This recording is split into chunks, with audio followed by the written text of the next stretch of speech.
Shalom Bapak Ibu. Mari kita menenangkan hati kita. Mari kita datang ke hadirat Tuhan. Mari kita bersyukur atas kasih dan anugerahnya selama 1 minggu ini.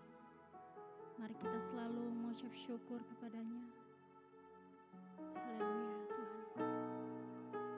Terima kasih Tuhan.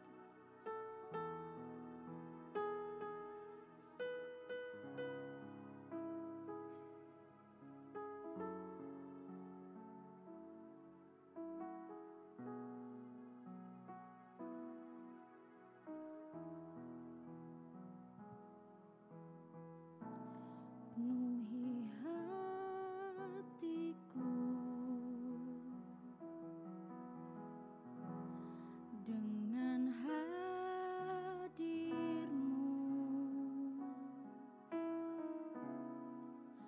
Ku rindu memandang wajah-Mu, oh Tuhan, di dalam kekudusan-Mu. Bawaku dekat dalam hati-Mu.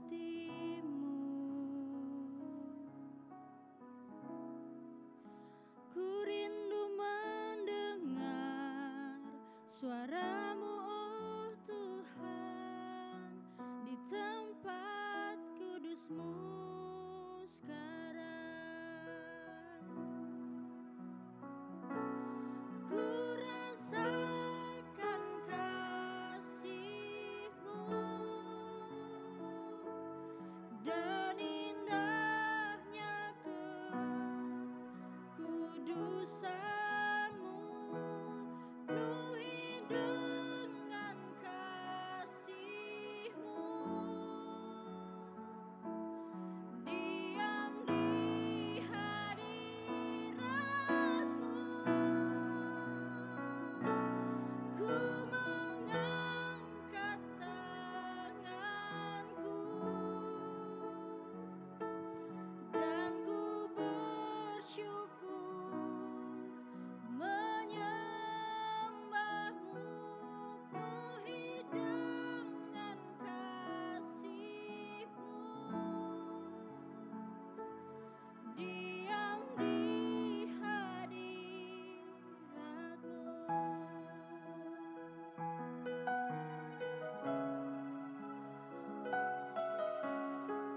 Terima kasih Tuhan. Penuhi hatiku dengan hadir-Mu.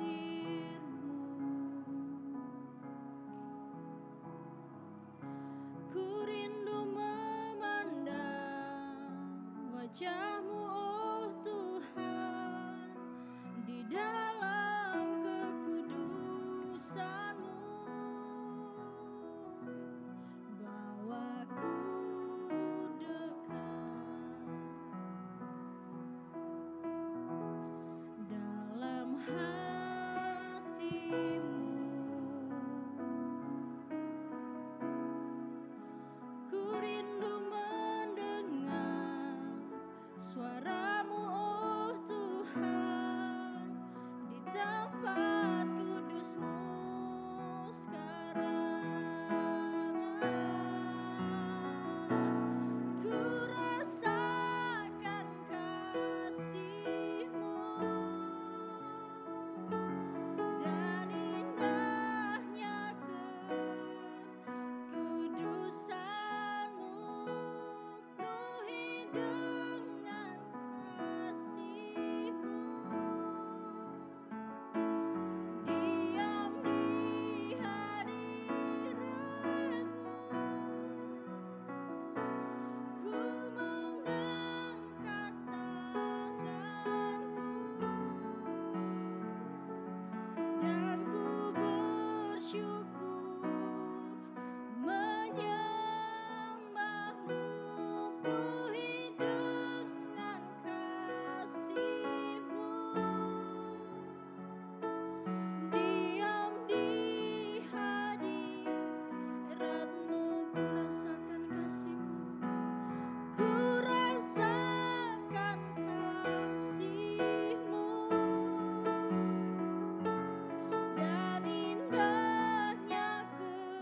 Pembacaan Mazmur dalam ibadah kita minggu hari ini terambil di dalam Mazmur 45 ayatnya yang ke-14. Dengan pakaian bersulam berwarna-warna, ia dibawa kepada raja. Anak-anak dara mengikutinya, yakni teman-temannya yang didatangkan untuk dia. Jika Yesus adalah Tuhan, membasuh kaki murid-muridnya, ia memberikan teladan supaya kita juga berbuat sama seperti yang telah diperbuatnya kepada kita. Paulus berkata agar kita mengikuti teladannya dan memperhatikan orang-orang yang hidup sama seperti para rasul yang telah menjadi teladan kita. Maka kita sebagai orang-orang yang menerima semua pengajaran ini juga harus menjadi teladan bagi orang-orang percaya dalam perkataan, dalam tingkah laku, dalam kasih, dalam kesucian, dan dalam kesetiaan. Mari kita berdoa. Bapa kami yang bertahta di kerajaan surga, kami mengucap syukur Tuhan pada siang hari ini, di ibadah yang kedua ini, kami jemaat-Mu hadir di tempat ini bukan karena suatu kebetulan, namun karena Engkau sungguh mengasihi kami. Terima kasih buat penyertaan-Mu sepanjang 1 minggu ini, kami boleh bersama-sama berkumpul di tempat ini. Kami mau melihat wajah-Mu ya Tuhan, kami mau mencari Engkau karena kami rindu akan Engkau. Kami yakin dan percaya siang hari ini Engkau akan melawat setiap hati kami yang rindu dan haus akan pribadi-Mu ya Tuhan. Engkau urapi seluruh pelayan yang mengambil bagian pada siang hari ini. Begitu juga hamba-Mu yang akan menyampaikan firman Tuhan bagi kami pada siang hari ini. Terpujilah Engkau Tuhan, kiranya kasih karunia-Mu menyertai kami selalu, dan kami boleh menerima lawatan Tuhan pada siang hari ini. Haleluya, amin.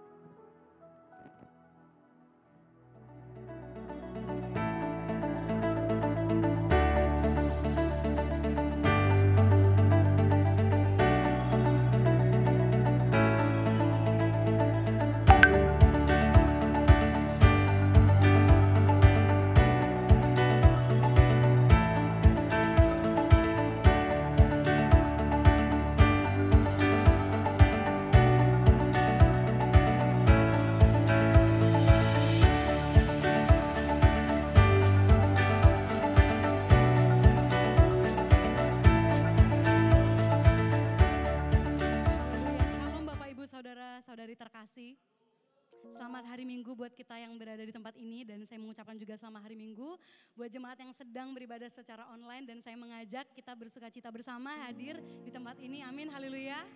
Saya melihat setiap wajah-wajah di tempat ini menikmati dan merasakan kasih Tuhan, amin. Untuk itu saya undang untuk bangkit berdiri, boleh kasih tos yang terbaik ke kanan dan kiri sambil mengatakan bersukacita mengikuti kebaikan Tuhan.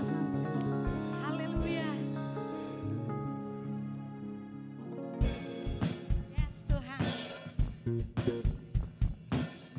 Haleluya Tuhan. Sama kami mau bersukacita Bapa, ada satu pengalaman di hidup kami untuk selalu mengikuti-Mu Bapa. Haleluya.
Dialah sang pemenang di hidup kita.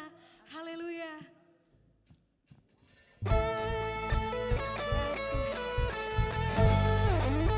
Kami mau berikan puji-pujian yang terbaik untuk kemuliaan-Mu Tuhan.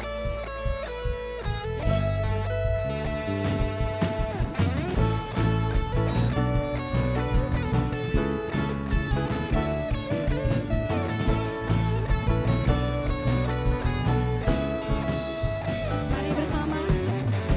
Lebih dari pemenang dalam segala perkara, iblis tak dikalahkan oleh kuasa darah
Haleluya Tuhan. Sebab kami takjub akan kebaikan-Mu Tuhan. Yes. Kau nyata di sini Bapa, kami merasakan itu Tuhan. Haleluya Tuhan. Yes.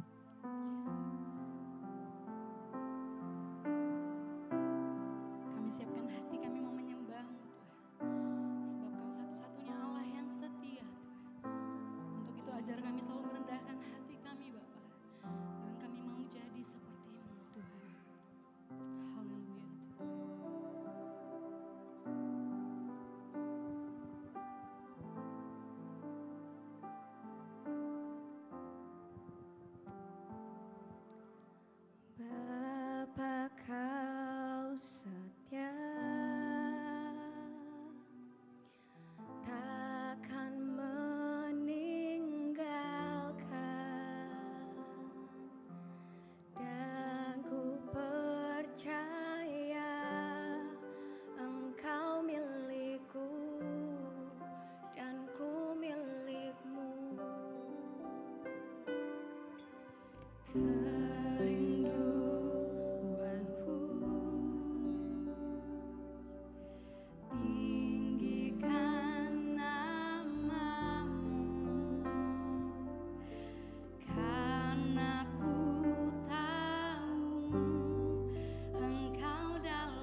Yesusku, Kau terindah.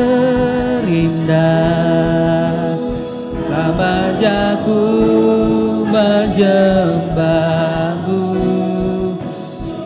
Yesusku, Kau terindah. Selamanya ku menyembahmu, Yesusku, Kau terindah. Selamanya ku menyembahmu, Yesus. Haleluya, haleluya. Kami bawa hidup kami sebagai persembahan yang hidup, yang kudus dan berkenan. Biarlah Kau disenangkan oleh karena kehidupan kami ya Tuhan. Kalau sementara kami akan mendengarkan kebenaran firman-Mu, bersabdalah di dalam kehidupan kami. Sebab jika firman-Mu tersingkap, akan memberikan pengertian kepada kami. Akan memberikan terang ketika kami ada di dalam kegelapan. Sehingga kami tidak salah langkah, salah mengambil keputusan, salah bersikap. Sehingga hidup kami boleh berbuah lebat bagi kerajaan-Mu dan bahkan memuliakan nama-Mu ya Tuhan. Tolong kami yang serba terbatas ini untuk memahami dan dimampukan untuk melakukan kebenaran firman-Mu. Kami siap menerima firman-Mu di dalam nama Tuhan Yesus. Mari kita yang percaya sama-sama kita katakan amin. Silakan duduk Bapak Ibu sekalian. Selamat hari Minggu bagi kita semua. Siapa yang bersuka cita boleh lambaikan tangannya. Amin. Tidak kebetulan kita sudah sampai kepada bulan kedua yang di akhir. Dan hari ini kita punya tema yaitu teladan Bapak Ibu sekalian. Bicara tentang teladan Bapak Ibu, saya teringat dengan sebuah kisah nyata yang terjadi tahun 2017 Bapak Ibu sekalian. Ada sebuah kapal wisata yang terbakar. Kapal wisata ini bernama Jahro Express. Jadi pas tahun baru tanggal 1 pula mereka semua berangkat dari Muara Angke, pelabuhan Muara Angke menuju ke Pulau Tidung Bapak Ibu sekalian. Di tengah perjalanan ternyata terjadi korslet di tengah-tengah laut itu. Lalu kemudian akhirnya ada yang sebagian menyelamatkan diri, ada yang sebagian hilang dan ada yang sebagian meninggal dunia. Dikatakan di akhir daripada liputan itu ada 23 penumpang meninggal dunia, ada 17 hilang dan ada 194 yang selamat Bapak Ibu sekalian. Nah yang ironis dari peristiwa ini, ketika terjadi kebakaran kapal itu, sang kapten kapal ternyata justru melompat dahulu ke air, menyelamatkan dirinya. Bayangkan Bapak Ibu sekalian, apakah ini adalah seorang kapten kapal yang bisa menjadi teladan? Tentu saja tidak Bapak Ibu. Di saat bahaya, di saat terjadi krisis seperti itu, harusnya seorang kapal akan bertindak menyelamatkan penumpang, mengakomodir atau mengkoordinasi kepada seluruh awak kapal untuk bisa menolong sebanyak mungkin orang. Namun justru di saat titik krisis dan bahaya seperti itu, nahkoda kapal malah menyelamatkan diri dahulu. Tepat seperti cerita ini Bapak Ibu sekalian, saya percaya kalau kita sebagai seorang jemaat atau kita sebagai seorang domba, kita nggak mungkin mempercayakan diri kita kepada pemimpin yang seperti tadi. Karena kalau ada bahaya, masa dia yang menyelamatkan diri dulu, sementara kita ditinggalkan Bapak Ibu sekalian. Oleh karena itu kita akan belajar dari surat Petrus kepada jemaat yang tersebar di Asia Kecil Bapak Ibu sekalian. Di saat itu mereka baru percaya kepada Tuhan. Lalu tiba-tiba ada tekanan daripada kekaisaran Roma. Sehingga mereka dianiaya. Di tengah-tengah bahaya seperti itu, Petrus berbicara kepada para pemimpin, para penatua. Supaya mereka menjadi pemimpin yang bertanggung jawab. Bukan pemimpin yang kemudian lompat dari kapal, lalu meninggalkan domba tercerai-berai Bapak Ibu sekalian. Kita akan membaca bersama-sama dari 1 Petrus 5 ayat pertama sampai kelima. Saya akan membaca ayat pertama, kemudian Bapak Ibu yang kedua, yang kelima kita membaca bersama-sama. 1 Petrus 5 ayat pertama dikatakan, aku menasehatkan para penatua di antara kamu, aku sebagai teman penatua dan saksi penderitaan Kristus yang juga akan mendapat bagian dalam kemuliaan yang akan dinyatakan kelak.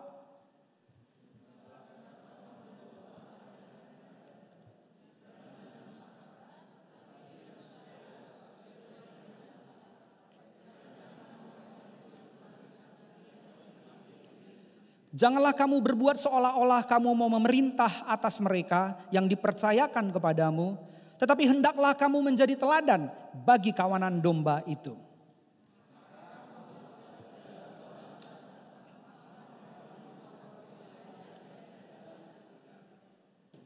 Sama-sama, demikian jugalah kamu, hai orang-orang muda, tunduklah kepada orang-orang yang tua, dan kamu semua rendahkanlah dirimu seorang terhadap yang lain, sebab Allah menentang orang yang congkak tetapi mengasihani orang yang rendah hati. Bapak Ibu sekalian, surat ini ditujukan kepada penatua dan juga kepada jemaat atau orang-orang muda dikatakan waktu itu, dan bagi semua orang, artinya baik pemimpin maupun jemaat. Ada 3 pesan Petrus di dalam surat yang kita baca tadi, Bapak Ibu sekalian. Berarti ini adalah pesan yang diberikan kepada pemimpin dan kepada jemaat yang sedang dalam bahaya waktu itu. Apa nasihatnya Bapak Ibu sekalian? Dikatakan pertama, kalau kita membaca yang di pertama dikatakan, aku menasehatkan para penatua. Kata para di sini menunjukkan bahwa ada lebih daripada satu penatua. Berarti kepemimpinan jemaat di mana surat ini ditujukan adalah kepemimpinan jamak. Tepat seperti yang gereja kita miliki Bapak Ibu sekalian. GKPB menganut kepemimpinan jamak. Jadi DPJ kita tahu ada 3, ada Pak Antoniwan, Pak Menangkara Karo, Ibu Asima. Jadi kepemimpinan kita nggak cuma tunggal, tapi terdiri dari beberapa penatua. Ya, terdiri dari beberapa DPJ kalau di tempat kita. Jadi para penatua, apa nasihatnya Bapak Ibu sekalian kepada para pemimpin ini? Pertama, nasihatnya kepada para pemimpin supaya mereka menjadi gembala yang bertanggung jawab. Makanya dikatakan gembalakanlah. Kalau bicara tentang tugas gembala ya pasti mengembalakan. Kalau dia melakukan yang lain berarti dia nggak bertanggung jawab Bapak Ibu sekalian. Tugasnya cuma satu kok, menggembalakan. Tapi Petrus dengan jelas di sini mengatakan, dideskripsikan bahwa gembalakan seperti apa. Bagaimana caranya. Petrus menjelaskan lebih lanjut, dikatakan kalau kita membaca kata gembalakanlah di sini. Di dalam terjemahan Alkitab TB kita cuma pakai kata gembala. Tapi kalau di dalam terjemahan aslinya, bahkan di dalam firman Allah yang hidup memakai 2 kata yang berbeda. Yaitu dikatakan peliharalah dan jagailah di situ. Ada peliharalah dan ada jagailah. Peliharalah bicara tentang bagaimana memelihara domba, kawanan domba ini, menyediakan padang rumput, membawanya ke padang rumput, memberinya makan. Lalu kemudian bawa lagi ke kandang, memenuhi kebutuhannya. Itu namanya memelihara. Tapi ada yang bagian dikatakan menjagailah. Jagailah artinya mengawasi, memeriksa. Bahkan melindungi kawan domba daripada serigala. Kalau kita ingat di Mazmur 23, Daud mengatakan, karena gadamu dan tongkatmu itulah yang menghibur aku. Meskipun aku dalam lembah kekelaman, aku tidak takut bahaya. Gadamu dan tongkatmu itulah yang menghibur aku. Ada gada, yaitu tongkat lurus yang panjang, yang keras. Lalu kemudian biasa dipakai untuk apa? Menghalau musuh, menghalau serigala. Ada tongkat yang ujungnya agak melengkung, ini yang dipakai untuk menarik kemudian domba-domba yang kalau dia keluar dari kawanan domba, dia keluar ditariknya. Jadi satu untuk memukul musuh, satu untuk kepada domba. Bapak Ibu sekalian, firman Tuhan dikatakan kata gembalakanlah itu bicara tentang 2 hal, memelihara dan menjagai. Satu memelihara untuk di dalam, satu lagi menjagai, memproteksi jemaat daripada musuh yang ada di luar. Jadi kita perlu ingat, gembala harus berada cukup dekat dengan yang dijagai dan dipelihara. Betul ya Bapak Ibu? Adakah di sini yang pernah melihat orang mengembalakan kambing domba dengan Zoom? Mengembalakan kambing domba dengan WhatsApp video? Oh itu ada yang jauh itu, tolong tarikkan dulu itu domba itu. Gak bisa. Harus dekat seperti ini kita. Yang real. Bapak Ibu sekalian, domba juga kalau mau digembalakan tidak boleh jauh-jauh dari gembalanya. Jadi tugas gembala di tengah-tengah domba, tugas domba jangan jauh-jauh dari gembala. Dua-dua peran itu harus dilakukan secara real seperti sekarang ini onsite Bapak Ibu sekalian. Itulah sebabnya saya mengajak Bapak Ibu sekalian menghimbau berkali-kali bahwa onsite lebih seru Bapak Ibu. Onsite kita bisa berjabat tangan. Bagaimana kalau kita di YouTube disuruh jabat tangan Bapak Ibu sekalian? Siapa yang mau kita jabat tangan itu? Paling cuma anggota keluarga kita, tapi kita nggak bisa bersalaman atau dengan orang lain. Kalau kita sedang membutuhkan kekuatan baru, nggak ada kita rasakan tangan orang di bahu kita mendoakan kita. Nggak bisa kita rasakan pelukan dari sahabat kita yang menolong kita. Pengembalaan harus real seperti ini Bapak Ibu sekalian. Nggak bisa maksimal kalau dilakukan jarak jauh Bapak Ibu sekalian. Oleh karena itu kita perlu sebagai jemaat jangan pernah online. Kita onsite hadir saja Bapak Ibu sekalian. Sebagai gembala, sebagai pemimpin juga tidak boleh terlalu jauh dari jemaat. Harus ada di tengah-tengah jemaat. Pesan hari ini fair enough untuk pemimpin, untuk kita dan untuk semua. Jadi Bapak Ibu sekalian kalau firman Tuhan berbicara dalam kehidupan kita, terima semua dengan kerendahan hati. Apa saja kriteria daripada mengembalakan ini Bapak Ibu sekalian? Apa yang diingatkan oleh Petrus kepada seluruh penatua di situ? Dikatakan Petrus mengingatkan bahwa kawanan domba itu bukan milik penatua itu. kawanan domba itu milik Tuhan, bukan milik pribadi, Bapak Ibu sekalian. Kalau kita membaca di dalam 1 Petrus 5 ayat 2 dikatakan, gembalakanlah kawanan domba Allah. Jelas ya, kepemilikannya di situ siapa? Domba Allah, bukan domba kita. Artinya tidak boleh kita memimpin orang supaya orang itu ngikut kita, supaya orang itu ujung-ujungnya bersandar pada kita, supaya orang itu kemudian gak bisa lari daripada kita. Padahal harusnya kita perkenalkan dia dengan Sang Gembala Agung, yaitu Yesus Kristus. Kita perlu ingat, Tuhan itu pemilik, Anda dan saya cuma penilik yang mengawasi, yang menolong apa yang bisa ditolong. Tapi ujung-ujungnya ini domba bukan milik kita. Ini domba adalah milik Tuhan. Kita perlu mengembalikan segala pujian, hormat dan kemuliaan hanya kepada Tuhan. Bukan mencari kemuliaan bagi diri kita. Mencari keuntungan dari orang-orang yang kita layani, Bapak Ibu sekalian. Pertama, Petrus mengingatkan bahwa domba-domba itu adalah milik Tuhan, bukan milik pribadi. Yang kedua, Petrus mengingatkan kepada gembala-gembala itu, kepada penatua itu, supaya mereka melakukan penggembalaan itu dengan sukarela dan bukan dengan terpaksa. Ayat yang kedua juga dikatakan, jangan dengan paksa, tetapi dengan sukarela, sesuai dengan kehendak Allah. Kata sukarela di sini artinya dengan sukarela atas kemauan sendiri. Tidak ada yang memaksa, Bapak Ibu sekalian. Percayalah bahwa apapun yang kita kerjakan dengan terpaksa, pasti akan bertemu dengan ujung di mana kita akan buntu, akan berhenti, akan keluar. Kalau terpaksa Bapak Ibu, apapun yang kita kerjakan. Makanya firman Tuhan mengingatkan kepada kita, apapun yang kita lakukan, lakukanlah dengan segenap hati seperti untuk Tuhan dan bukan untuk manusia. Kalau kita pelayanan, kita harus pelayanan juga dengan hati yang mengasihi Tuhan. Bukan karena terpaksa, bukan karena kewajiban, bukan karena takut tidak diberkati. Ini lebih luar biasa lagi. Padahal berkat paling besar adalah keselamatan Bapak Ibu. Tapi kita masih lagi mencari apa yang bisa menjadi berkat buat kita. Pemimpin harus memiliki hati gembala sebelum dia mengembalakan Bapak Ibu. Kalau pemimpin berhati bisnis mengembalakan pasti sulit. Kalau pemimpin berhati matematika guru juga sulit. Dia harus punya hati sebagai seorang gembala karena kerjaannya gembala Bapak Ibu sekalian. Tuhan tidak pernah memaksa kita untuk melakukan pelayanan Bapak Ibu sekalian. Petrus dalam hal ini mungkin dia teringat bagaimana ketika Yesus sudah bangkit dan menunjukkan diri kepada mereka. Lalu kemudian Yesus bertanya kepada Petrus waktu itu ketika selesai dari mereka makan ikan, Yesus melakukan mujizat di situ. Dikatakan Yesus bertanya kepada Petrus pada Yohanes 21 ayat 15 dikatakan, Simon anak Yohanes, apakah engkau mengasihi aku lebih daripada mereka ini? Apa respon daripada Petrus? Benar Tuhan, engkau tahu bahwa aku mengasihi engkau. Apa jawab Yesus? Gembalakanlah domba-dombaku. Terjadi sampai 3 kali Bapak Ibu, ini yang pertama. Yang kedua, Simon anak Yohanes, apakah engkau mengasihi aku? Jawab Petrus, benar Tuhan, engkau tahu bahwa aku mengasihi engkau. Kata Yesus kepadanya, gembalakanlah domba-dombaku. Dan yang ke-17 Bapak Ibu sekalian dikatakan, kata Yesus kepadanya untuk ketiga kalinya, Simon anak Yohanes, apakah engkau mengasihi aku?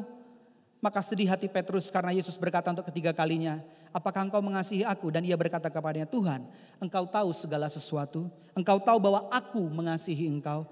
Kata Yesus kepadanya, gembalakanlah domba-dombaku. Jadi lengket dalam pikiran Paulus, kalau bicara tentang gembalakan, itu bicara tentang hati mengasihi Tuhan. 3 kali Yesus bertanya kepada Petrus, apakah engkau mengasihi aku? Iya. Endingnya apa? Gembalakanlah domba-dombaku. Jadi Petrus karena dia lekat sekali dengan peristiwa ini, pengalaman ini. Dia ingatkan kepada para penatua-penatua yang ada waktu itu. Bahwa kalau kalian mengembalakan, jangan karena terpaksa. Jangan karena kewajiban, tapi karena engkau mengasihi Tuhan. Karena ayat yang tadi kita baca dikatakan jangan terpaksa, sesuai dengan kehendak Allah. Tadi dikatakan. Kita dengan sadar menyadari bahwa Tuhan sendiri yang menempatkan kita. Kalau orang yang covenant gereja kita selalu ada karena Tuhan sendirilah yang telah menaruh kita di gereja ini. Bahkan kalau orang menikah juga sama. Karena Tuhan sendirilah yang telah mempertemukan cinta kasih di antara kita. Bapak Ibu sekalian, kesadaran akan Tuhan yang menempatkan kita di tempat ini akan membuat kita menjadi kokoh Bapak Ibu sekalian. Kita gak mudah sama seperti kapten kapal yang tadi itu. Dia langsung menyelamatkan dirinya sendiri. Tapi pemimpin yang diminta oleh Petrus di sini, mereka harus melayani dengan sukarela. Suka dan rela. Bukan terpaksa Bapak Ibu sekalian. Suka dan rela. Baru yang ketiga Bapak Ibu sekalian, selain cuma milik Tuhan bukan milik kita, sukarela bukan terpaksa. Dan yang ketiga Petrus memberitahu bahwa mereka harus melayani dengan pengabdian dan bukan mencari keuntungan. Ayat kedua berkata, jangan karena mau mencari keuntungan, tetapi dengan pengabdian diri. Bicara tentang terjemahan yang lain dikatakan, bahasa Indonesia kini mengatakan sungguh-sungguh ingin melayani. AYT, kesediaan, ILT, ketulusan. Jadi Petrus mengingatkan supaya orang yang dikasih tugas mandat sebagai seorang pemimpin, sebagai seorang gembala, tidak mencari keuntungan apapun dari pribadi yang dia layani untuk kepentingannya. Justru kesempatan untuk melayani orang tanpa upah, itulah upahnya. Bapak Ibu sekalian, kalau kita dikasih mandat untuk melayani, jangan pernah kita cari apapun, tapi mari kita memiliki hati yang tulus Bapak Ibu sekalian. Pengabdian diri, siap, sigap dengan rela untuk memberikan yang terbaik bagi Tuhan Bapak Ibu sekalian. Saya percaya kalau Tuhan yang memanggil kita gak perlu takut apa yang menjadi kebutuhan kita, pasti Tuhan cukupkan Bapak Ibu sekalian. Amin. Saya masih ingat waktu pertama kali saya mengambil keputusan menjadi seorang part-timer, waktu itu belum full-timer. Hari pertama saya part-timer, bulan pertama saya catat semua pemasukan dan pengeluaran saya. Karena waktu itu saya masih muda Bapak Ibu, saya masih idealisme. Harusnya saya bergaji, harusnya saya punya akses, harusnya saya punya ini. Tapi waktu itu karena panggilan Tuhan, saya memberikan diri untuk pelayanan. Bulan pertama saya cek semua pengeluaran dan pemasukan semua. Dan di akhir bulan saya mendapati bahwa kebutuhan saya itu tercukupi, bahkan berlimpah. Saat itu Bapak Ibu sekalian, saya langsung ambil kertas itu, saya lipat, saya masukkan ke dalam Alkitab. Lalu saya mengatakan kepada Tuhan, Tuhan aku percaya Engkau Allah yang akan memelihara kehidupanku. Seseorang yang siap untuk melayani Tuhan Bapak Ibu sekalian adalah seseorang yang harus sudah beres dengan dirinya. Tidak lagi mencari sesuatu untuk kepentingannya Bapak Ibu sekalian. Jika Anda dipanggil untuk melayani, maka pastikan bahwa Anda bersedia untuk melakukannya dengan cara-cara tertentu tanpa dibayar. Melayani itu adalah memberi, bahkan bukan cuma memberi, bahkan pengorbanan Bapak Ibu sekalian. Seorang pelayan tidak menghitung apa yang sudah ia serahkan, waktu, tenaga atau uang, tapi menghitung lagi apa yang masih bisa ia berikan. Coba kita cek ya Bapak Ibu sekalian ya. Lebih sering mana kita mengingatkan Tuhan dan orang lain tentang apa yang sudah kita lakukan. Atau kita ingatkan diri kita tentang apa yang masih bisa kita lakukan buat Tuhan. Harusnya kita menjadi pribadi yang memikirkan apa lagi yang bisa kuberikan Bapak Ibu sekalian. Bukankah pengabdian itu abdi adalah hamba. Hamba itu dia tidak punya agenda pribadi. Fungsi hamba, dia gak punya hak atas miliknya. Bahkan apapun yang mau dia capai itu karena tuannya.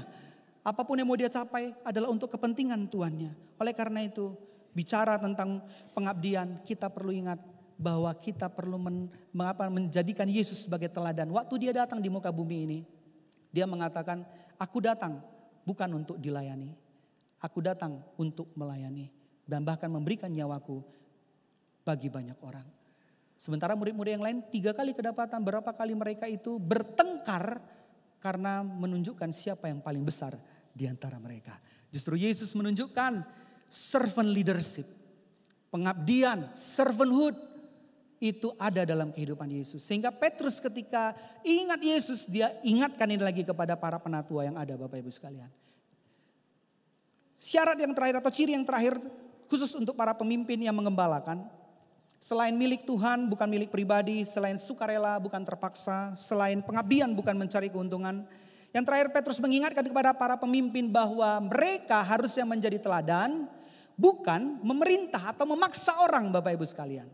Di dalam 1 Petrus 5 ayat 3 dikatakan, janganlah kamu berbuat seolah-olah kamu memerintah atas mereka yang dipercayakan kepadamu, tetapi hendaklah kamu menjadi teladan bagi kawanan domba itu. Kata teladan, tupos, itu bicara seperti pola yang bisa diikuti oleh orang lain.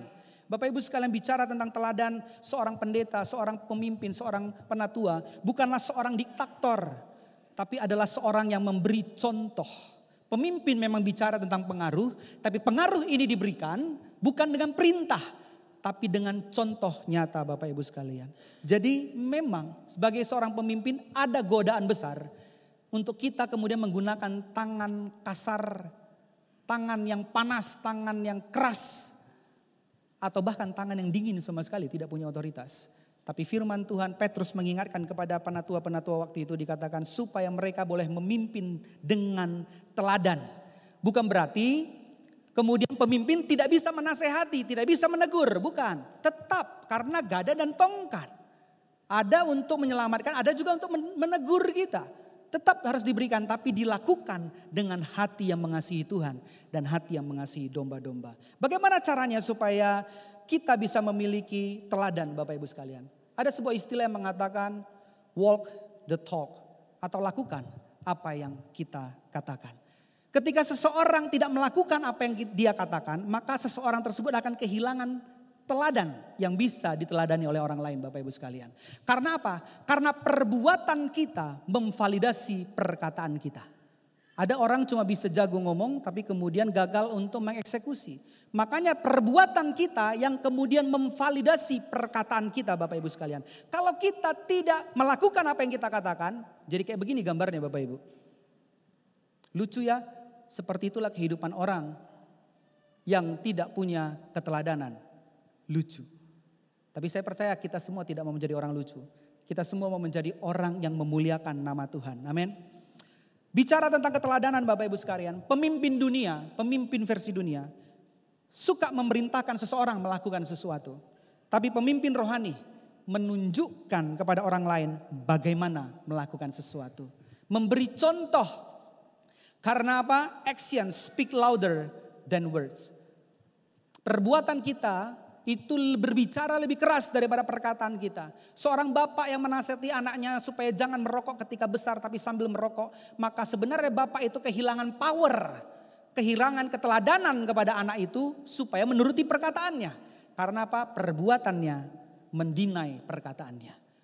Kalau kita mau perkataan kita berkuasa, maka perbuatan kita bisa memvalidasi perkataan kita Bapak Ibu sekalian. Ini penting untuk menjadi seorang teladan. Coba kita cek sekarang, apakah pemimpin sudah menjadi teladan dalam kehidupan kita? Bapak Ibu, gak ada gereja yang sempurna Bapak Ibu. Nanti kita akan belajar, karena pesan ini bukan cuma untuk para pemimpin. Sekarang yang kita tunggu-tunggu, apa pesannya untuk kita Bapak Ibu sekalian ya. Untuk para gembala dikatakan, mereka harus menggembalakan dengan memiliki mindset ini milik Tuhan, bukan milik pribadi. Dilakukan dengan sukarela, pengabdian bukan mencari keuntungan, menjadi teladan bukan memerintah. Apa upahnya buat para pemimpin ini Bapak Ibu sekalian? Upahnya dikatakan dalam ayat 1, yang juga akan mendapat bagian dalam kemuliaan yang akan dinyatakan kelak. Bagi Anda yang mengambil bagian dalam kepemimpinan, dalam pelayanan, Anda adalah pemimpin. Apapun yang penderitaan yang kita alami, perlu ingat satu hal, kemuliaan yang akan dinyatakan kelak, itu akan jauh melampaui penderitaan yang kita alami. Kita harus ingat itu Bapak Ibu sekalian. Dan bahkan dikatakan, kamu akan menerima mahkota kemuliaan yang tidak akan layu. Di masa itu ketika seorang atlet berolahraga dan menang, mereka akan dikasih crown, dikasih mahkota terbuat dari tanaman, dari bunga yang hidup. Dan kemudian setelah berapa saat pasti itu akan layu. Namun Petrus mengatakan ketika kita melayani Tuhan, menggembalakan jemaat dengan benar, bertanggung jawab, maka kita akan menerima mahkota kemuliaan yang tidak akan layu. Dan sebenarnya ini mahkota bukan cuma untuk para pemimpin, juga untuk Anda dan saya, jemaat yang dipimpin. Kita juga kalau setia sampai akhir, kita akan menerima mahkota kemuliaan yang tidak dapat layu. Ini pesan selanjutnya adalah kepada orang-orang muda. Dikatakan demikianlah jugalah kamu, hai orang-orang muda, tunduklah kepada orang-orang tua. Dan kamu semua rendahkanlah dirimu seorang terhadap yang lain. Sebab Allah menentang orang yang congkak tetapi mengasihani orang yang rendah hati. Kata hai orang-orang muda, mungkin kita langsung merasa bahwa ini adalah anak muda. Tapi bukan cuma bicara tentang usia, tapi bicara tentang orang yang dipimpin Bapak Ibu sekalian. Dalam budaya Yahudi waktu itu, 40 tahun ke bawah itu masih dianggap muda Bapak Ibu. Jadi ketika dibilang hai orang-orang muda, itu bicara tentang jemaat yang dipimpin, yang digembalakan oleh seorang gembala. Gembalanya disebut penatua. Orang yang memiliki hikmat dan kebijaksanaan dan kedewasaan rohani untuk bisa memimpin orang-orang di bawahnya. Jadi apa nasihat Petrus kepada orang muda ini Bapak Ibu sekalian?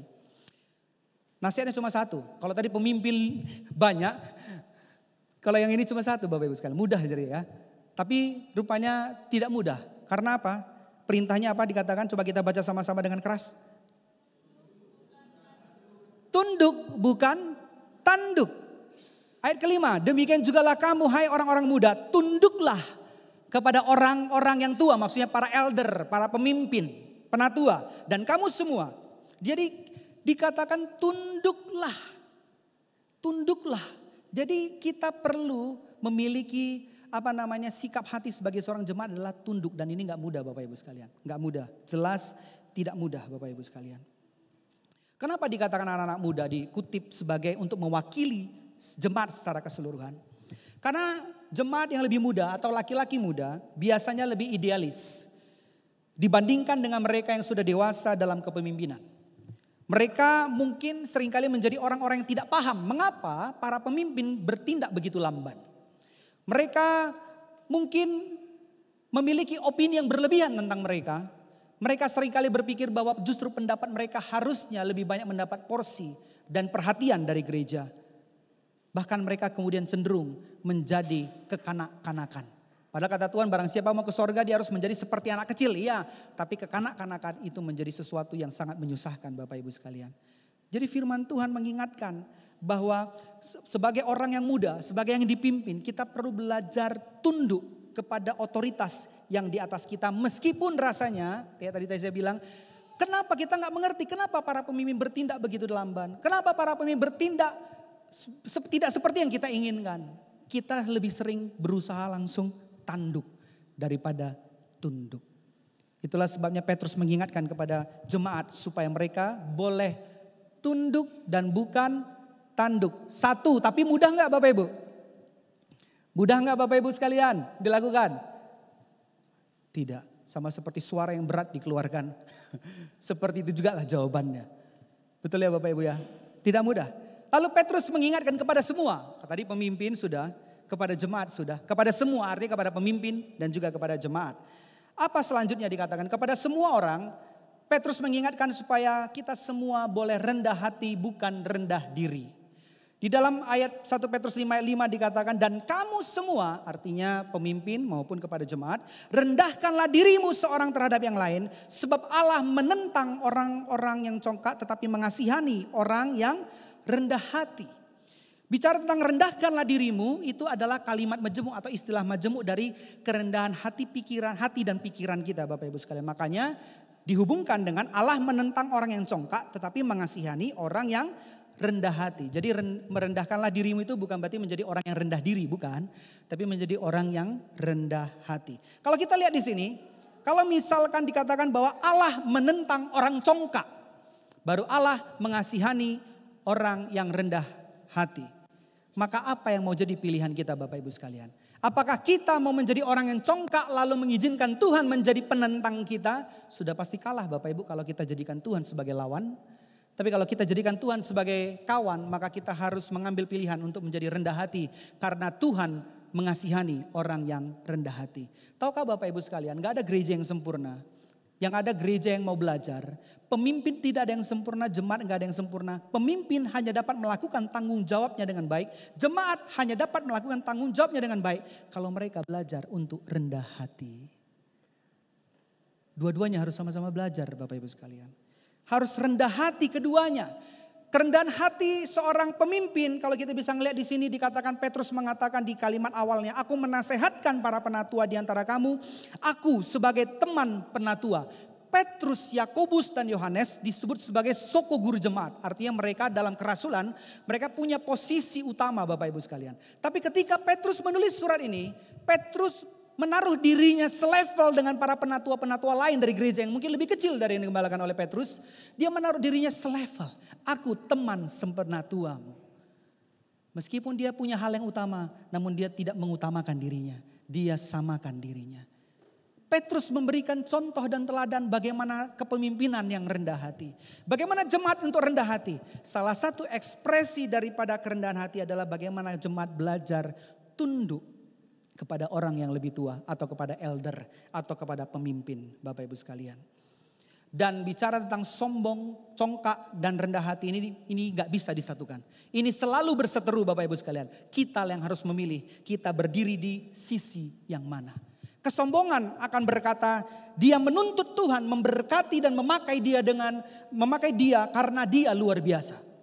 Dia menuntut Tuhan untuk memberkati dan memakai dia karena dia luar biasa. Tapi orang yang rendah hati akan menyadari bahwa Tuhan memberkati dan Tuhan memakai dia karena Tuhan luar biasa, bukan dirinya. Artinya seseorang yang rendah hati Bapak Ibu sekalian adalah saat kita melihat, kalau saat kita menyadari keterbatasan kita dan ketidakterbatasan Tuhan. Pemimpin sadar bahwa meskipun dia pemimpin, dia sadar dia punya kekurangan.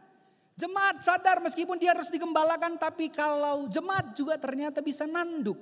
Masing-masing menyadari keterbatasannya. Dan masing-masing menyadari bahwa masing-masing ini digembalakan oleh Sang Gembala Agung yang tidak terbatas Bapak Ibu sekalian. Rendah hati itu saat kita melihat diri kita tepat sebagaimana Tuhan melihat kita. Tidak lebih dan tidak kurang. Tuhan gak pengen kita rendah diri, tapi Tuhan rindu kita menjadi pribadi yang rendah hati. Bagaimana cara menunjukkan kerendahan hati itu di dalam gereja Bapak Ibu sekalian? Kerendahan hati itu bisa ditunjukkan ketika kita bersedia untuk melayani pelayanan yang tidak penting dan paling rendah di dalam gereja. Dan kita tidak merasa kenapa-kenapa karena melakukan hal itu. Kita gak merasa terganggu ketika kita melayani hal yang paling kecil di gereja. Atau juga dapat dilihat ketika orang tidak menggubris, orang tidak menghargai apa yang kita lakukan. Bagaimana respon kita? Apakah kita tetap baik-baik saja? Atau kita mulai terganggu hati kita Bapak Ibu sekalian? Kalau kita tetap baik-baik saja dan kita tetap bersedia melakukan pekerjaan pelayanan yang paling kecil. Maka selamat kita memiliki benih rendah hati Bapak Ibu sekalian. Saya ingat seorang teman gembala di GBT di Medan. Dia punya quote yang saya ingat sampai hari ini. Dia mengatakan, jika engkau terlalu besar untuk hal yang kecil, engkau terlalu kecil untuk hal yang besar. Kalau kita merasa apa yang kita lakukan ini sepele kali dan kita gak mau melakukannya dengan semangat yang besar, maka kita terlalu kecil untuk Tuhan percayakan perkara-perkara yang besar. Mari kita sebagai jemaat, sebagai pemimpin, untuk bisa efektif di dalam tugas dan panggilan kita, mari kita belajar untuk rendah hati. Apa manfaat rendah hati berikutnya dikatakan? Karena itu rendahkanlah dirimu di bawah tangan Tuhan yang kuat supaya kamu ditinggikan pada waktunya. Kapan waktu terbaik untuk merendahkan hati kita? Saat ini juga. Supaya kita ditinggikan pada waktunya. Jangan nanti, saat ini juga. Supaya pemimpin dapat memimpin dengan maksimal. Supaya jemaat dapat dipimpin dengan maksimal. Mari sama-sama kita belajar miliki kerendahan hati ini. Ayat ke-7 dikatakan, serahkanlah segala kekhawatiranmu kepadanya sebab ia yang memelihara kamu. Wujud kerendahan hati berikutnya dapat kita temui ketika Anda dan saya tahu menyerahkan kekhawatiran kita kepada Tuhan karena sadar kita terbatas dan Tuhan tidak terbatas. Orang yang paling sombong adalah orang yang merasa dirinya bisa semuanya, mampu menghadapi semuanya dan tidak perlu mengandalkan Tuhan dalam hidupnya. Tapi orang yang rendah hati tahu mana batasannya. Oh yang ini suka gak suka aku harus berserah kepada Tuhan. Aku harus serahkan kepada Tuhan. Serahkan segala kekhawatiranmu kepada Tuhan. Respon terbaik kita terhadap kekhawatiran adalah dengan menyerahkannya kepada Tuhan. Bahkan bicara tentang serahkanlah itu Bapak Ibu sekalian. Ini bicara tentang sesuatu yang sangat semangat sebenarnya. Sesuatu yang sangat bergairah, energik. Karena itu bicara tentang seperti melemparkan. Ibarat seseorang yang sudah memikul beban yang begitu berat. Lalu kemudian karena udah capek sampai di garis finish dia lemparkan beban itu. Seperti itu ekspresinya. Kita menyerahkan kekhawatiran kita kepada Tuhan. Ada seorang yang bernama Charles Spurgeon. Dia menceritakan sebuah cerita. Dikatakan ada seorang yang biasa membantu orang untuk pindah rumah. Dari satu kota ke kota lain. Orang ini biasanya membantu mengangkat furniture yang ada di dalam rumah orang yang mau dipindahkan tersebut. Yang rumahnya mau pindah ke luar kota. Alangkah uniknya ketika orang itu nyampe ke rumah. Orang itu sudah bawa beban yang berat, tas yang besar dan berat di belakangnya. Dan dia mencoba menolong orang itu untuk pemilik rumah itu untuk memindahkan barang-barangnya. Tapi selama pengerjaan itu dia selalu mengeluh. Sampai pemilik rumah itu berkata, bukankah akan jauh lebih baik kalau kamu turunkan dulu tas yang berat itu. Supaya kamu bisa menolong aku dengan maksimal. Bukankah demikian juga seringkali dalam kehidupan kita Bapak Ibu sekalian. Kita tidak dapat benar-benar melakukan pekerjaan Tuhan dengan maksimal ketika kita terbebani oleh beban-beban dan kekhawatiran kita sendiri. Langkah terbaik adalah menyerahkannya kepada Tuhan. Jangan dipikul. Serahkan kepada Tuhan dan biarkan Anda dan saya bisa maksimal baik fungsi kita untuk memimpin maupun fungsi kita untuk dipimpin Bapak Ibu sekalian. Ayat ini berlanjut. Ayat ke-8 dikatakan, sadarlah dan berjaga-jagalah, lawanmu si iblis. Bapak Ibu sekalian, kita perlu ingat, jangan sampai kita salah mengenali mana lawan, mana kawan. Pemimpin lawanmu bukan jemaat. Jemaat lawanmu bukan pemimpin. Lawan kita sama, common enemy kita sama. Yaitu iblis. Tapi kalau kita rubah haluan, enemy of my enemy is my friend, hajablah kita. Kita jadi bersekutu dengan iblis. Kita dimanfaatkan untuk memecah belah gereja. Jangan mau Bapak Ibu sekalian. Kita bukan musuhan sama pemimpin. Pemimpin gak perlu musuhan sama kita. Karena apa? Musuh kita sebenarnya satu, iblis. Sadarlah dan berjaga-jagalah. Kita perlu ingat kita sekarang adalah dalam medan tempur, bukan masa damai saja Bapak Ibu sekalian. Seseorang yang sadar dia sedang di medan tempur, dia akan waspada dan berjaga-jaga. Betul ya? Tapi kalau tentara di baraknya tidur, ya karena nggak perang di kota ya pasti tidur, senjata nggak dekat sama dia di tempat senjata. Tapi kalau di medan tempur tidur pun sama senjata. Jadi Anda dan saya perlu ingat kita sedang dalam situasi bukan damai. Kita sedang dalam situasi sedang dipantau oleh si jahat. Oleh karena itu jangan biarkan kita dipakai oleh si jahat untuk memecah belah gereja Bapak Ibu sekalian. Dikatakan si iblis berjalan berkeliling sama seperti singa yang mengaum-ngaum mencari orang yang dapat ditelannya. Dia suka mengintimidasi, mengaum, menebarkan ketakutan, menebarkan ketidakpercayaan, menebarkan kecurigaan. Sehingga itu kemudian bermain di dalam kita, lalu kemudian kita saling tidak percaya satu dengan yang lain, kita saling menuduh satu dengan yang lain, kita nggak saling menerima satu dengan yang lain. Akhirnya gereja pecah Bapak Ibu sekalian. Bukankah gereja pecah bukan karena ada pertentangan, bukan karena ada penolakan dari tempat ibadah, bukan. Seringkali gereja pecah karena mereka memperjuangkan kepentingan sendiri-sendiri. Bapak Ibu sekalian, mari kita belajar sebagai pemimpin dan jemaat. Mari kita miliki kerendahan hati. Kita perlu sadar musuh kita siapa. Jangan sampai salah lawan dan salah kawan Bapak Ibu sekalian. Iblis itu kalau singa itu mau menerkam Bapak Ibu. Dia gak mengaum dulu, beda. Mengaum cuma untuk menakut-nakuti. Tapi kalau dia sedang berburu, mengendap-ngendap Bapak Ibu. Gak ada suara. Kadang-kala yang dibisikkan ke kita itu nampaknya halus sekali benar. Padahal salah Bapak Ibu. Kalau kita gak hidup karena firman, bisa kita diselewengkan sama si jahat ini. Oleh karena itu kita perlu waspada kata firman Tuhan. Berjaga-jaga seperti kata firman Tuhan. Apa yang bisa kita lakukan lagi? Dikatakan lawanlah dia dengan iman yang teguh. Lawan siapa? Lawan iblis, bukan lawan pemimpin. Pemimpin jangan lawan jemaat. Jemaat jangan lawan pemimpin. Jangan salah lawan kita ini kawan Bapak Ibu sekalian. Kita perlu melawan yang memang lawan kita Bapak Ibu sekalian. Lalu kemudian surat ini ditutup oleh Petrus dengan doa. Dikatakan dan Allah sumber segala kasih karunia yang telah memanggil kamu dalam Kristus dalam kemuliaan yang kekal akan melakukan hal-hal di bawah ini. Melengkapi, meneguhkan, menguatkan dan mengokohkan kamu. Luar biasa. Jadi kalau kita gak punya gembala yang sempurna, kita perlu ingat kita punya gembala agung. Yang dia katakan apa? Gembala agung itu bukan cuma memanggil kita, dia yang memanggil kita, dia akan memperlengkapi kita, meneguhkan kita, menguatkan kita, mengokohkan kita. Tapi ada kalimat begini, sesudah kamu menderita seketika lamanya. Bapak Ibu sekalian, kalau kita ikut Tuhan, Tuhan sudah bilang kok, barang siapa ikut aku yang harus menyangkal dirinya, memikul salibnya setiap hari lalu mengikut aku. Ada korban, ada harga yang harus kita bayar. Mungkin saja penderitaan Bapak Ibu sekalian. Ketika kita sedang dalam penderitaan, ketika kita sedang pergumulan, ketika kita sedang dalam bahaya, jangan menyelamatkan diri sendiri ke kolam yang lain.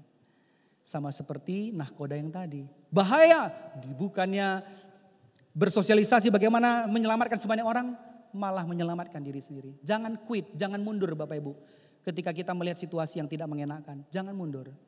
Kita punya gembala agung yang pegang kendali. Gereja punya siapa Bapak Ibu sekalian? Gereja punya Tuhan. Gereja bukan punya sinode, bahkan bukan punya organisasi. Bukan milik orang-orang tertentu, tidak. Gereja milik Tuhan. Nah, kalau kita percaya hal ini, maka kalau terjadi apa-apa di sini kita tetap ada di sini. Karena kita tahu siapa jadi gembala agungnya Bapak Ibu sekalian. Bukan yang lain Bapak Ibu sekalian. Saya akan tutup dengan kalimat ini Bapak Ibu sekalian. Gembala atau pendeta Anda adalah orang yang tidak sempurna. Mereka adalah gembala yang tidak lengkap dan tidak memadai. Ini adalah fakta, bukan alasan. Begitu juga Anda dan saya. Tidak ada pemimpin yang sempurna. Tidak ada jemaat yang sempurna. Kalau ada gereja yang sempurna lalu kita datang ke situ, gereja itu jadi gak sempurna karena kita datang ke situ. Kasihan gereja itu Bapak Ibu sekalian. Oleh karena itu kita semuanya mari miliki kerendahan hati. Supaya kita bisa disempurnakan. Semakin serupa dan segambar dengan Kristus. Pemimpin dan jemaat ingatlah bahwa kita punya gembala agung. Petrus mengingatkan kepada pemimpin. Supaya mereka mengembalakan, menyadari itu milik Tuhan bukan milik pribadi. Sukarela bukan terpaksa. Pengabdian bukan mencari keuntungan. Menjadi teladan bukan memerintah. Kepada kita jemaat supaya kita tunduk bukan tanduk. Samanya itu gerakan awalnya kan Bapak Ibu. Samanya itu kan gerakan awalnya tunduk. Masalahnya kalau tanduk ada gerakan tambahannya. Dan kepada semua orang kita diminta supaya kita rendah hati. Kalau kita rendah hati, kita bisa menjadi jemaat yang maksimal. Kalau kita rendah hati, kita akan menjadi pemimpin yang maksimal. Mari kita tundukkan kepala kita. Saya meminta para pemimpin pujian boleh datang ke depan. Kita akan nyanyikan lagu Ubah Hatiku.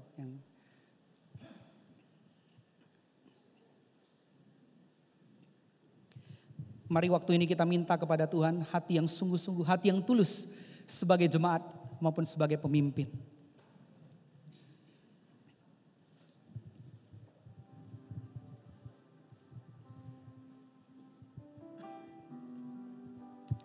Haleluya, haleluya. Kau baik Tuhan. Yesus Tuhan. Ubah hatiku seputih hatimu, setulus salibmu, kasih-Mu Tuhan, biar mataku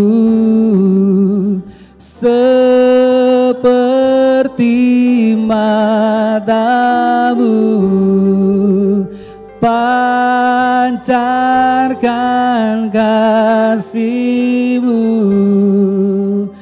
Ku mau jadi, mari jemaat nyatakan ini menjadi doamu. Ubah hatiku, ubah hatiku seperti hatimu,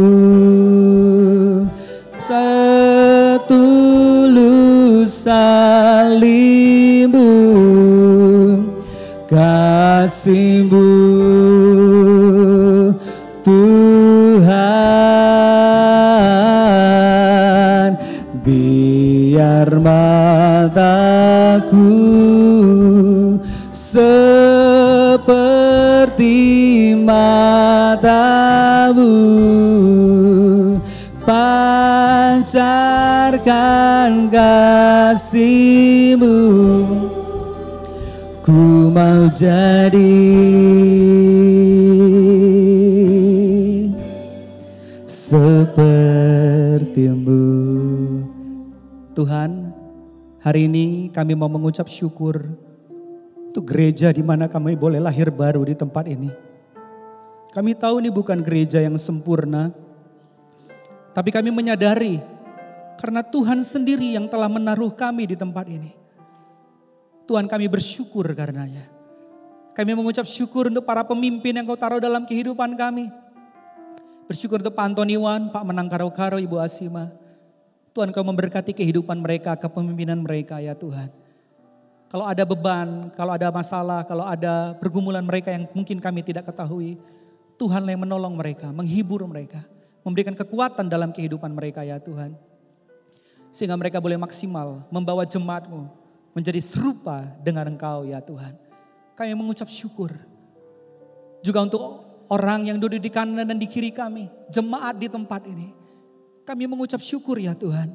Kami yang dulunya tidak saling mengenal menjadi kenal. Kami saling bergesekan satu dengan lain supaya kami semakin tajam. Terima kasih. Engkau menaruh keluarga yang baru. Keluarga masa depan cerah dalam kehidupan kami ya Tuhan. Kami mau belajar mengucap syukur semuanya yang telah Kau berikan dalam kehidupan kami. Kami berdoa untuk para pemimpin supaya mereka boleh memimpin, menyadari bahwa gembala domba itu adalah milik Tuhan. Bahwa mereka boleh melayani dengan sukarela. Mereka boleh melayani dengan pengabdian. Bahkan menjadi teladan dalam kehidupan kami. Dan kami jemaat di tempat ini, kami boleh belajar untuk tunduk, bukan tanduk ya Tuhan. Berikan kami kerendahan hati ya Tuhan. Seringkali kami gagal menilai mana lawan, mana kawan. Kami pikir pemimpin kami lawan kami. Pemimpin berpikir jemaat adalah lawan. Hari ini kami mau bertobat Tuhan. Kami kawan, iblislah lawan kami. Kami akan melawan dengan iman. Berjaga-jaga, bersiaga ya Tuhan. Tidak mau dipakai oleh iblis untuk memecah belah gereja-Mu. Namun kami boleh semakin kuat, satu di dalam Engkau. Sehingga dunia ketika melihat kami, mereka boleh percaya bahwa Yesuslah Tuhan di dalam kehidupan kami. Berikan kami kerendahan hati seperti Engkau ya Tuhan. Ketika kami jatuh di dalam dosa, Engkau bukan lari, Engkau bukan menciptakan manusia yang baru. Namun Engkau merendahkan hatimu, Engkau mengambil rupa seorang hamba, Engkau turun dari sorga, mati di atas kayu salib, mati bagi kami. Sehingga kami diberikan kesempatan yang baru. Terima kasih ya Tuhan. Kami mau belajar daripada-Mu ya Tuhan, Sang Gembala Agung kami. Sehingga gereja-Mu ini boleh memuliakan nama-Mu. Terima kasih ya Tuhan, tolong kami para pemimpin dan juga jemaat di tempat ini. Sehingga kami boleh melakukan kebenaran firman-Mu. Kami berdoa di dalam nama Tuhan Yesus. Mari kita yang percaya, sama-sama kita katakan, amin.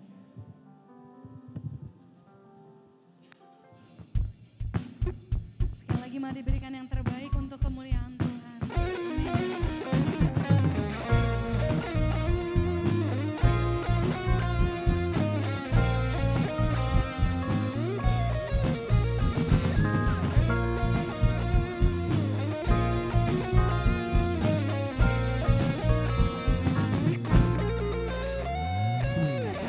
Meskipun musuh di depanku, beri tangan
sumber kemenanganku, sumber kemenanganku. Berikan sorak-sorai kemuliaan buat Tuhan kita, luar biasa. Amin, amin, amin, amin. Mari kita juga berikan tepuk tangan buat teman-teman yang sudah mengambil pelayanan pada hari ini. Yang di atas mimbar, yang di bawah mimbar. Terima kasih untuk pelayanannya.